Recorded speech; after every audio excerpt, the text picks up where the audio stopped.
Urge Macédoine, plus de 90% pour changer le nom du pays, selon les résultats préliminaires d'Hamas, et espère qu'il ne faudra pas avoir recours à la force à Idlib, mais on a le droit. Les autorités syriennes espèrent qu'elles pourront éviter de recourir à la force militaire à Idlib, mais elles en gardent le droit, a déclaré le ministre syrien des Affaires étrangères, Walid al-Mualem, dans un entretien à RT, bien que Damas compte sur le règlement pacifique de la situation dans le gouvernorat syrien d'Idlib, il a le droit légitime de faire usage d'autres moyens, a annoncé à RT le ministre syrien des Affaires étrangères, Walid al-Mualem.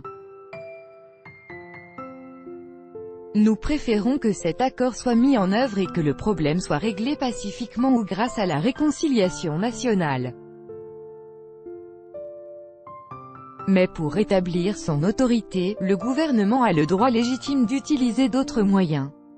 Pourtant, nous ne voudrions pas arriver à cette phase. Le ministre syrien des Affaires étrangères a souligné que la zone démilitarisée à Idlib assure les efforts militaires et la sécurité des gens, ces Syriens qui ont choisi ce chemin.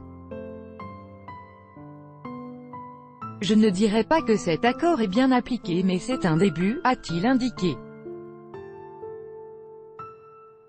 Walid al-Mualem a en outre déclaré que la Turquie avait la possibilité de régler rapidement le problème concernant le retrait des terroristes du front al-Nosra * de la zone démilitarisée à Idlib.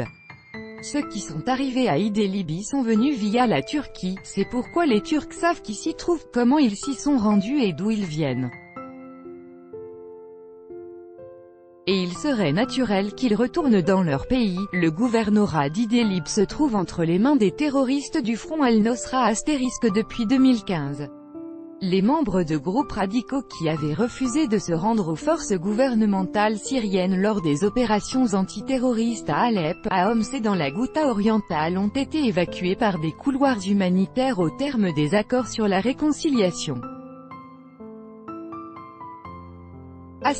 Organisation terroriste interdite en Russie.